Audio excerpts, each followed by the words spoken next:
o en la tierra y el mar, hasta los cuatro vientos tu dominio será. Jesucristo eres Señor, como un río impetuoso tu poder fluirá. El más alto collado ante ti caerá. Eres digno, Hijo de Dios. Digno eres tú, digno de honor, digno de gloria y adoración. Digno eres tú, digno Señor, toma mi vida y mi corazón. Las naciones declaran que tú eres Señor, las rodillas se postran adorándote hoy. Jesucristo eres Señor, todos te adoramos y te damos nuestras vidas alzamos como ofrenda de amor. Eres digno, Hijo de Dios. Digno eres tú, digno de honor, digno de gloria y adoración. Digno eres tú, digno Señor, toma mi vida y mi corazón. Y con todas mis fuerzas cantaré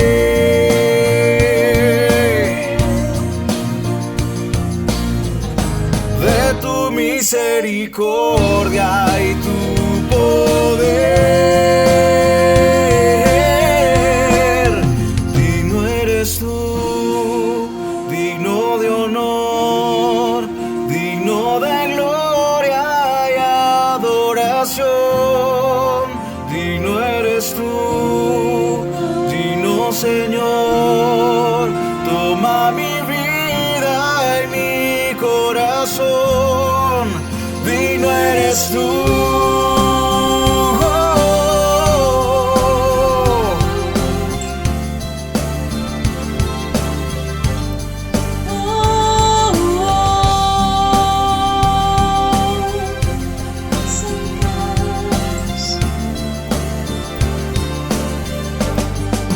Digno eres tú, digno de honor, digno de gloria y adoración. Digno eres tú, digno Señor, toma mi vida y mi corazón. Digno eres tú.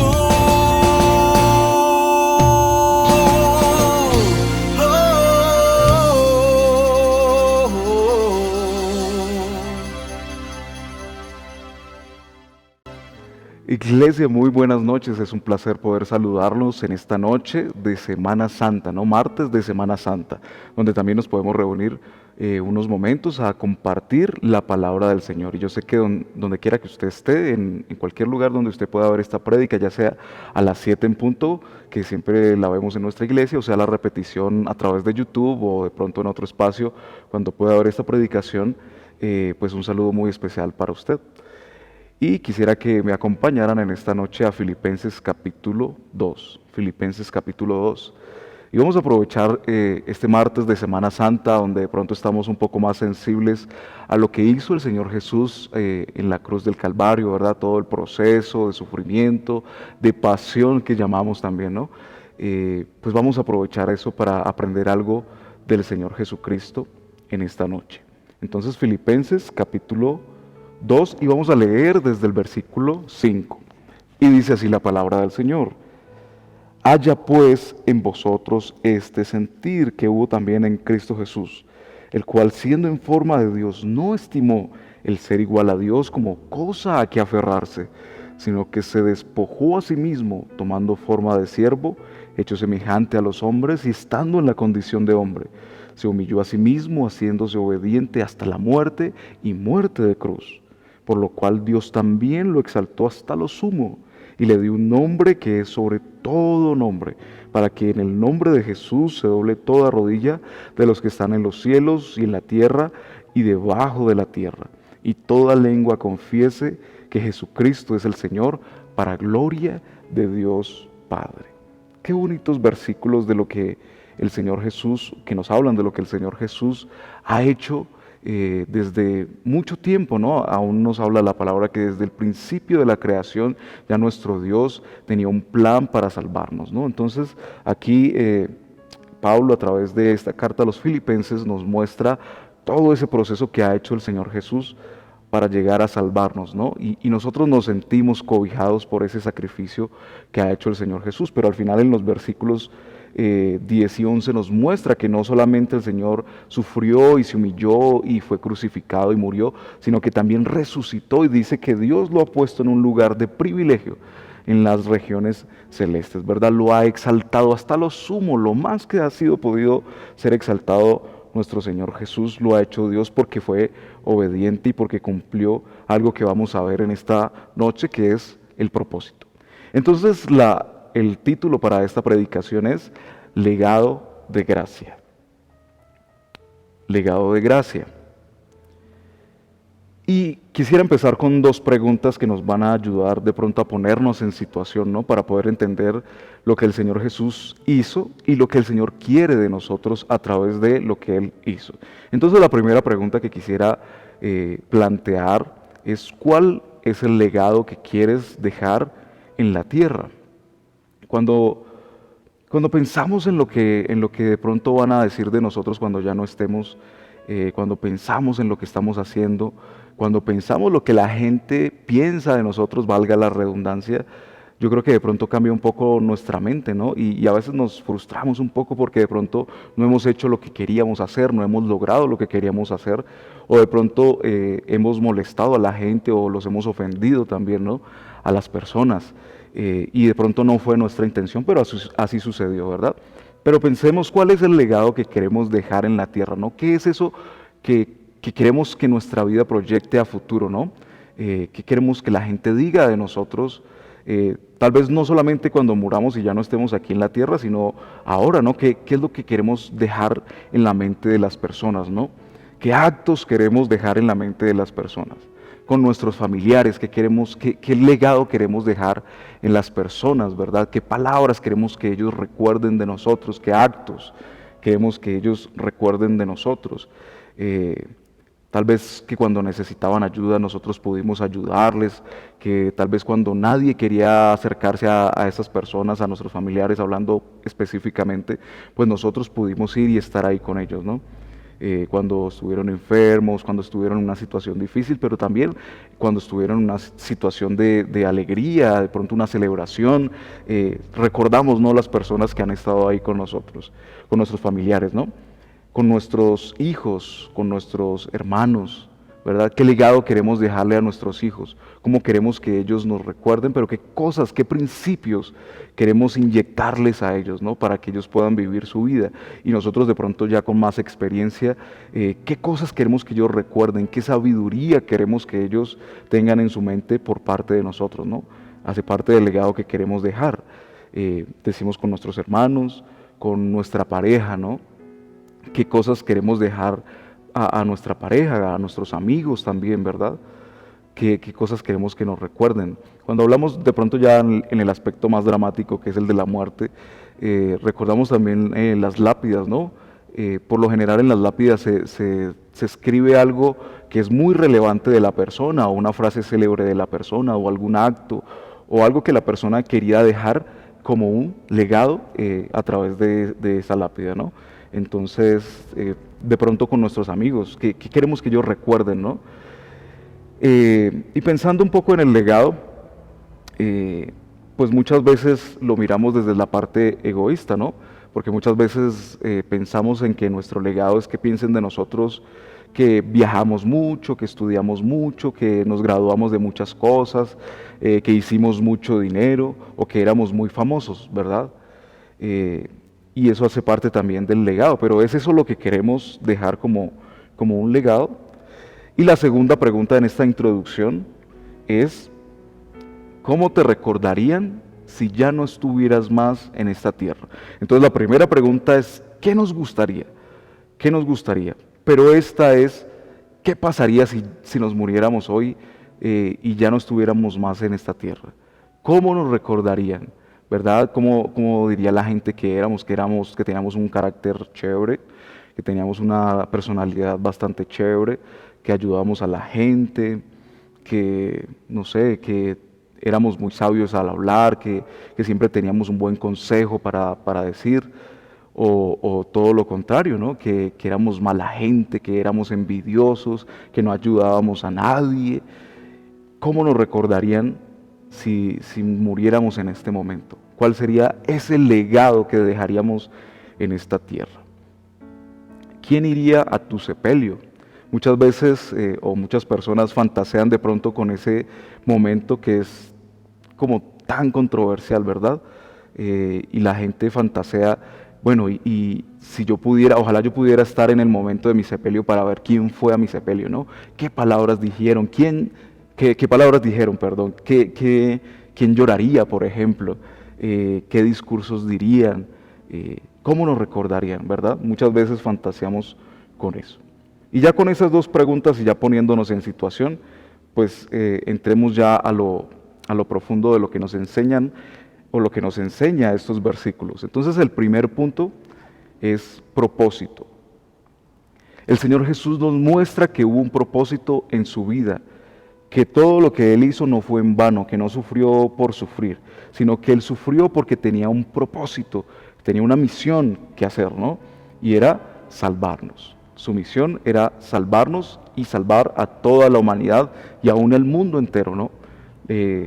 Entonces, el Señor Jesús tenía un propósito claro. Muchos luchamos con el concepto de propósito, ¿no? ¿Por qué estamos aquí? ¿Qué debo hacer en este mundo, en esta vida? ¿Cuál es mi sentido de propósito, no? Y de pronto desde el colegio, desde que estamos haciendo el proyecto de vida, ¿no? Que se hace de pronto en ética y valores, no sé si esa materia todavía la estén dando, pero muchos de los que estamos ya un poco más avanzados en años, por decirlo así, pues nos tocó hacer eso en el colegio, ¿no? El proyecto de vida, qué voy a hacer, qué voy a estudiar, cuáles son mis metas de aquí a 5 años, de aquí a 10 años, de aquí a 20 años, ¿no? Y eso nos marcaba de pronto una ruta acerca de nuestro propósito, pero muchas veces lo hacíamos por hacerlo, por cumplir, ¿no? Y al final pues no supimos realmente cuál era nuestro propósito, ¿no? Ese propósito filosófico y trascendental de nuestra vida, porque podemos escoger una carrera y estudiar y de pronto lo que nos gusta y tener el trabajo y eso, pero muchas veces nos sentimos como sin propósito, ¿no? Como que, bueno, sí, estamos aquí y hago lo que me gusta, pero como que no hay un sentido, porque no hay como esa concepción del propósito, o de pronto no hay como ese propósito bien establecido en nuestra mente y nos sentimos un poco vacíos. Pero encontramos propósito en el Señor Jesús. Y esa es la bendición que tenemos nosotros como cristianos, que nos hemos encontrado con el Señor Jesús. Y ese encuentro con el Señor Jesús nos ha dado propósito. ¿Por qué? Porque el Señor Jesús nos muestra el camino. ¿Por qué es más importante el propósito de Jesús que el nuestro? Y ahí tenemos que pensar en lo que les decía. Bueno, nosotros tal vez tenemos muchas metas, muchos sueños, y pensamos que ese es el propósito de nuestra vida. Pero ¿por qué es más importante el propósito del Señor Jesús? Porque es un propósito eterno, es decir, que trasciende esta vida y va más allá, ¿no? Que es la eternidad. Entonces, Cristo, que significa el enviado, el Mesías o el Salvador, el Señor Jesús tenía claro cuál era su propósito, ¿no? Y caminó en ese propósito, por más difícil que fuera. Y aquí en estos versículos encontramos 3 cosas súper importantes, ¿no? Hablando un poco de lo que significa ser el Cristo, ¿no? Cuando decimos Jesús, Cristo, estamos uniendo esas dos palabras, Jesús y el Cristo. Entonces ahí tiene un poco más de sentido esa palabra, ¿no? Él tenía claro cuál era ese propósito y ahí en esos versículos de Filipenses lo dice. Dice que se humilló, ¿no? Se humilló a sí mismo, porque era Dios y sin necesidad de hacerse hombre, porque es rebajarse, ¿verdad? Pues Él decidió hacerlo y al hacerlo se humilló, porque no solamente se convirtió en un hombre que hubiera podido ser, por ejemplo, un rey, como muchos se imaginaron que Él iba a ser, hablando un poco del Mesías. Los escribas, los fariseos y los estudiosos de las profecías de esa época, pues interpretaban que él iba a ser un rey maravilloso, que los iba a llevar a la guerra, en ese caso con el Imperio Romano, y que los iba a destruir, y que ellos iban a ser una nación poderosa, que iban a dominar aún el mundo, ¿no? Eso era lo que creía la gente de esa época. Pero el Señor Jesús les cambió todo, ¿no? Y nos cambió todo. Porque Él no se hizo un rey, no se hizo la persona más importante del mundo, sino que nació en un pesebre, empezando por ahí, ¿no?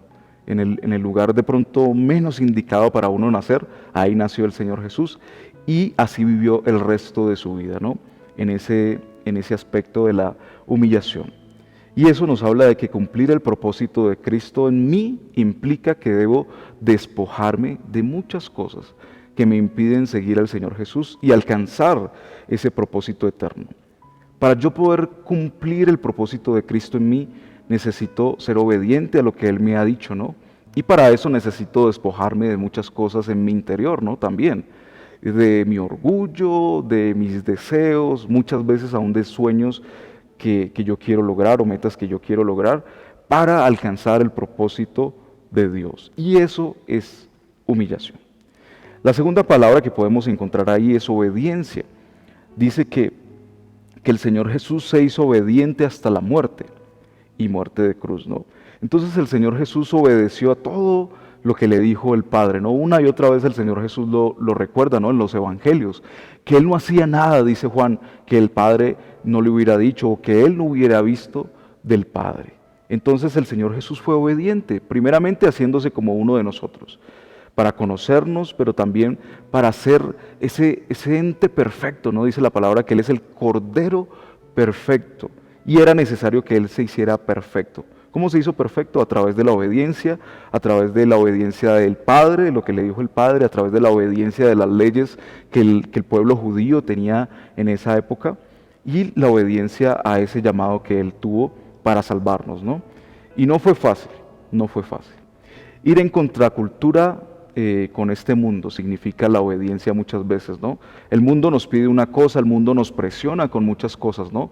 Y aún la iglesia ahora, con teologías raras y distorsionadas de la Biblia, nos quiere presionar para ser obedientes a este mundo y amoldarnos al mundo. Pero nosotros, al ser obedientes al Señor Jesús, vamos en contra de todas esas cosas y en contracultura de este mundo.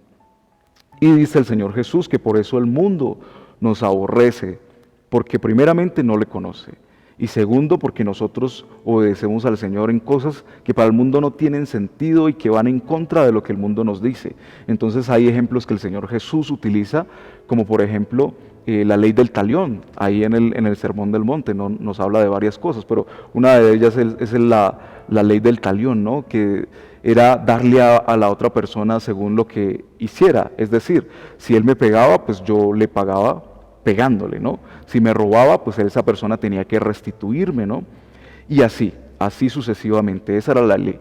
Pero el Señor Jesús nos dice que no debemos hacer eso, sino perdonar a las personas que nos ofenden, que tenemos que aún ir a pedirles perdón cuando nos ofenden, que si nos piden, por ejemplo, la capa, nosotros debemos darle un poquito más, que si nos piden ir una milla, nosotros debemos ir una milla más, ¿no? Y eso al mundo no le gusta, porque eso no es lo que el mundo quiere, ¿no? El mundo quiere el egoísmo, el mundo quiere los deseos propios, ¿no? Cumplir los deseos propios.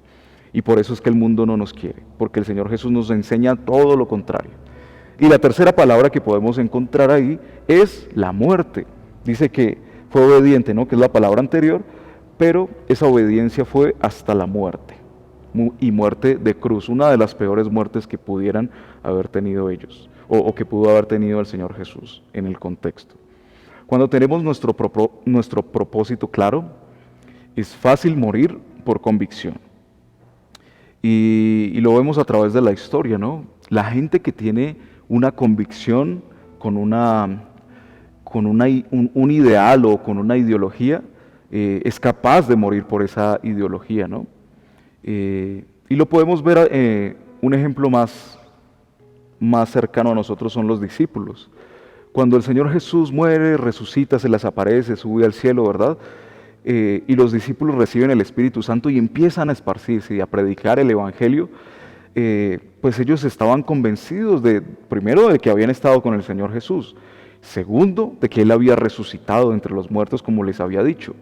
Y bajo esa convicción empezaron a predicar el Evangelio, ¿no? Con la base primero de la ley, de los profetas, de que todo se había cumplido en el Señor Jesús, pero sobre todo con la resurrección. Y era algo innegable, y es algo innegable también para nosotros hoy. Pero los discípulos murieron por esta causa, ¿verdad? Y es algo que nos ayuda a tener certeza de que lo que está escrito en el Nuevo Testamento es verdad. Porque mucha gente dice, bueno, pero es que el testimonio de esta gente, pues se pudieron haber inventado todas esas cosas, se pudieron haber puesto de acuerdo para todos escribir lo mismo, y etcétera, ¿no? Tratando de certificar la Biblia. Pero psicológicamente una persona no muere por una mentira. Psicológicamente una persona no sufre por una mentira. Pero lo que nos muestran los discípulos y las muertes que tuvieron los discípulos, porque sería bueno hacer un estudio de cómo murieron los discípulos. No fue que los mataron y ya, no, los torturaron hasta la muerte, así como hicieron con el Señor Jesús. Y uno no hace eso por una mentira. Si fuera mentira, ellos hubieran claudicado, pero no lo hicieron. Y eso nos habla de la convicción que ellos tenían. Y nosotros debemos vivir también bajo esa convicción que nos lleve hasta la muerte, si es necesario, ¿no? Pero debemos tener ese propósito claro en Cristo Jesús. Estamos hablando de eso, nuestro propósito en Cristo Jesús. El segundo punto es ministerio. Segundo punto, ministerio. Cuando pensamos en ministerio, pensamos en las tarimas, en el renombre, en cosas ostentosas, pero la palabra ministerio significa servicio. El ministerio es servicio. Y el Señor Jesús nos encomendó una vida de servicio, es decir, que pide de nosotros que nosotros vivamos una vida de servicio y que no es solamente hacer cosas buenas, sino que es algo más. Dice en Mateo 28:18, y Jesús se acercó y les habló diciendo, toda potestad me es dada en el cielo y en la tierra, por tanto id y haced discípulos a todas las naciones, bautizándolos en el nombre del Padre y del Hijo y del Espíritu Santo, enseñándoles que guarden todas las cosas que os he mandado, y he aquí yo estoy con vosotros todos los días hasta el fin del mundo. Y ahí encontramos tres cosas. Primero, el ministerio espiritual. Dice también en Marcos 16:17, y estas señales seguirán a los que creen. En mi nombre echarán fuera demonios, hablarán nuevas lenguas, tomarán en sus manos serpientes, y si bebieren cosa mortífera no les hará daño. Sobre los enfermos pondrán sus manos y sanarán. Muchas veces no pensamos en esa parte espiritual y como que supeditamos el ministerio o el servicio simplemente como a hacer cosas buenas por los demás, a tener una fundación y ayudar a la gente, a los perritos y etcétera, ¿no? Pero nosotros tenemos un encargo espiritual que va más allá de hacer cosas buenas, ¿no? Vamos con la autoridad y con el poder del Señor Jesús, ¿no? Y somos investidos por el Espíritu Santo para hacer todas esas cosas, ¿no?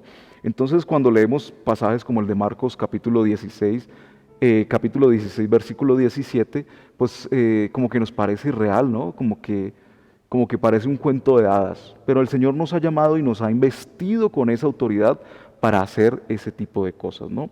Entonces, cuando estemos en un contexto de enfermedad, por ejemplo, sabemos que tenemos la autoridad para orar por los enfermos y sanarlos.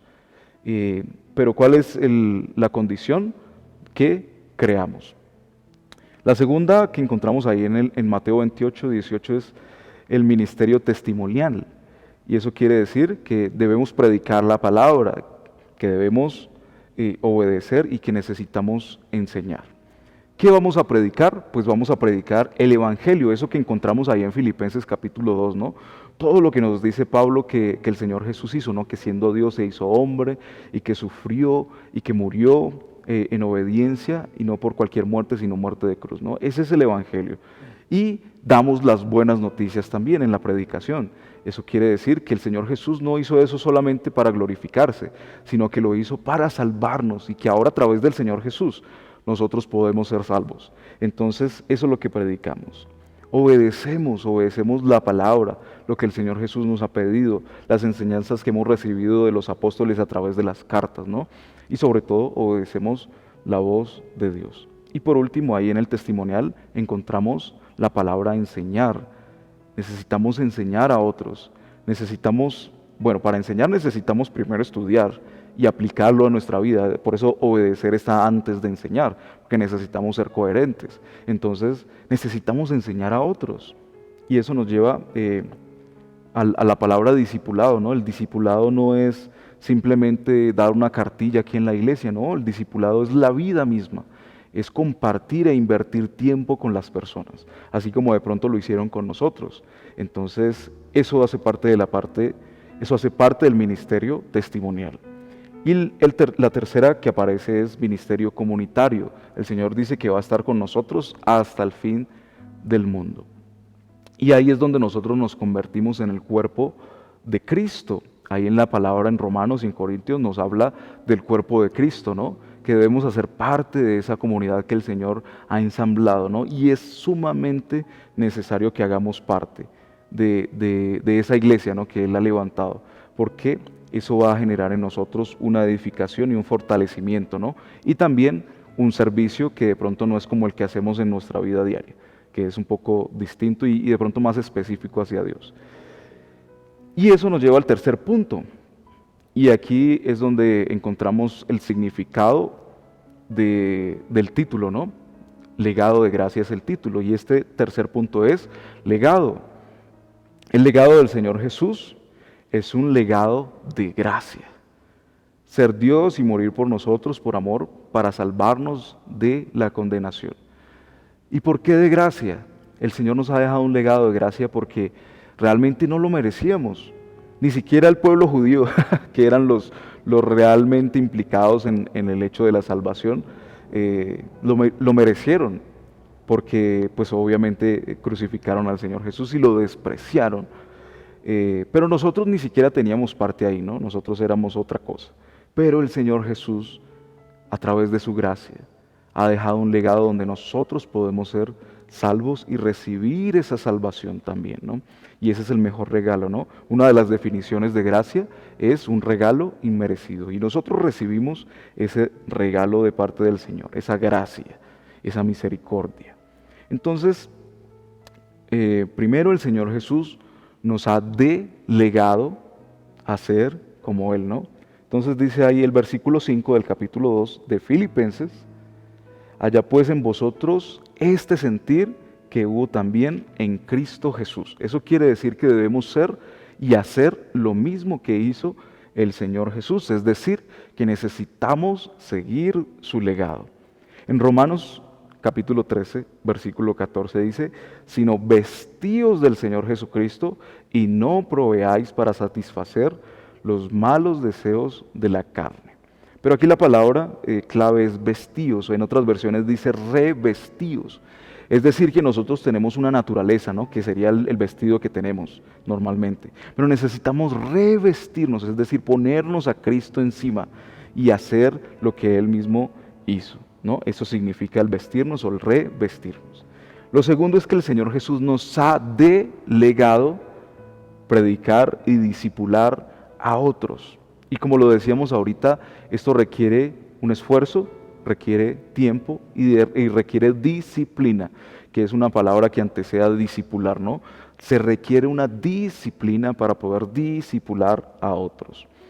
Y eso es lo que el Señor Jesús nos ha delegado. Ya vimos que vamos a predicar y la parte del discipulado, ¿no? Necesitamos esforzarnos en discipular a otros y no vivir egoístamente nosotros y venir cada 8 días a la iglesia simplemente a recibir alguna palabra y ya, y nos vamos para nuestra casa. No, ese no es el sentido. Es mucho más profundo, es discipular a otros. Y también ser discipulados, obviamente, porque nunca dejamos de ser discípulos. Siempre seremos discípulos. Y lo tercero es que el Señor Jesús nos ha delegado vivir en comunidad, como nos enseñó con sus discípulos. El Señor Jesús lo primero que hace al iniciar su ministerio es escoger una comunidad, ¿no? Primero para discipularlos y segundo para entregarles ese legado. Si el Señor Jesús no hace eso, el legado muere con el Señor Jesús. Pero el Señor Jesús invierte su tiempo, su esfuerzo, su propia vida en discipular a esta comunidad, a cohesionar esta comunidad para que realmente este legado pueda perdurar en el tiempo como ha sido hasta ahora, ¿no? Si hemos recibido este legado nosotros también es porque el Señor Jesús cohesionó esta comunidad, ¿no? Y por eso la importancia de la comunidad de fe. Entonces ahí en esa delegación de vivir en comunidad encontramos las razones, ¿no? La primera es fortalecer la fe. En Lucas capítulo 22, versículo 32 nos dice, pero yo he rogado por ti, para que no te falte la fe, hablándole a Pedro, ¿no? Y tú cuando te hayas vuelto a mí, ayuda a tus hermanos a permanecer firmes. Qué bonito la historia de Pedro, ¿no? Y lo que podemos encontrar de él. Con todos sus errores, el Señor pide que no le falte la fe, ¿no? Pero le pide algo también al final, y es confirmar a sus hermanos. En otras versiones dice, ¿no? Ve y confirma a tus hermanos. Y en esta versión dice, ve y ayuda a tus hermanos a permanecer firmes. ¿Y por qué es importante la comunidad de fe? Porque no es fácil vivir una vida de fe. Y el Señor Jesús quiere y ha creado una comunidad de fe para que podamos fortalecernos. Otra de las importancias de la comunidad es para poder edificar a los miembros de esa misma comunidad. En 1 Corintios capítulo 14, versículo 12 nos dice, por eso, ya que ustedes ambicionan poseer dones espirituales, procuren tener abundancia en aquellos que ayudan a la edificación de la iglesia. Y eso es muy importante. Sin una comunidad no hay un lugar donde podamos edificarnos, ¿no? No solamente en los dones espirituales, sino también en el conocimiento, en el estudio de la palabra, en los momentos de oración, en esa vida espiritual que tanto necesitamos. No podemos vivir nuestra vida de fe como lobos solitarios, ¿no? Necesitamos de la comunidad. Y la última razón importante de esa delegación de vivir en comunidades para que otros conozcan al Señor Jesús. Dice Juan capítulo 13 versículo 35, en esto conocerán todos que sois mis discípulos, si tenéis amor los unos por los otros. Entonces es muy importante el vivir en comunidad y en no pensar que no necesito una comunidad o que no necesito congregarme, por ejemplo, como de pronto ahorita se piensa mucho que no es necesario congregarme, que me puedo congregar online. Bueno, nosotros nos congregamos mucho tiempo online, pero fue una circunstancia que se salió de pronto de nuestras manos, ¿no? Pero cuando yo lo hago por voluntad propia y pienso que no necesito la comunidad, pues primero estoy siendo desobediente a la palabra y segundo, pues estoy perdiendo mi esencia como cristiano porque necesito la comunidad. Entonces recordemos los 3 puntos: propósito en el Señor Jesús, ministerio, una vida de servicio y un legado, ese legado de gracia que el Señor Jesús nos ha entregado. Entonces, en esta Semana Santa que apenas comienza, ¿verdad? Hoy que apenas vamos a martes, recordemos el legado que el Señor Jesús nos ha entregado, ¿no? Ese legado de gracia. Pero no nos quedemos ahí, llevémoslo a las personas, mostrémoslo a las personas y vivámoslo en comunidad, porque somos salvos y en eso está nuestra esperanza, pero necesitamos de la comunidad. Entonces, oremos y démosle gracias al Señor por lo que Él ha hecho en nuestras vidas y así cerramos este tiempo de compartir la palabra del Señor. Señor, te agradecemos en esta noche por lo que nos has hablado y remostrado a través de tu palabra, Señor, eso que de pronto ya conocíamos, que hemos estudiado tantas veces, pero que muchas veces se queda estancado en nuestras vidas y en nuestro corazón, Señor, y no lo vivimos, y no somos obedientes a tu palabra, y no lo compartimos a otros, Señor. Ayúdanos, Señor, a vivir este legado de gracia, Señor, pero realmente, Señor, que se haga vida en nosotros, Señor, y que se haga vida en las personas a las que de pronto se lo podemos compartir, Señor, porque sabemos que tu palabra es viva y es eficaz, Señor, y no se queda estancada. Por eso ayúdanos, Señor, ayúdanos a compartir este legado de gracia y en esta semana que podemos recordar de pronto más profundamente estos hechos que son grandísimos para nosotros como cristianos y que son fundamentales, Dios, que podamos aprovechar, Señor, para esparcir este mensaje, para esparcir el Evangelio y las buenas noticias, Señor. Te pedimos la ayuda de tu Espíritu Santo porque sin ti no podemos lograrlo, Señor. Te pedimos que nos fortalezca, Señor, y que como comunidad, Señor, podamos afianzarnos cada día más, Señor, y que podamos edificarnos y fortalecernos, Señor, y tal vez exhortarnos en algunos momentos, Señor, pero que todo sea para el beneficio del cuerpo de Cristo, del cual, Señor Jesús, tú eres la cabeza. Te damos gracias en esta noche por todo y en todo, en el nombre de Jesús. Amén y amén.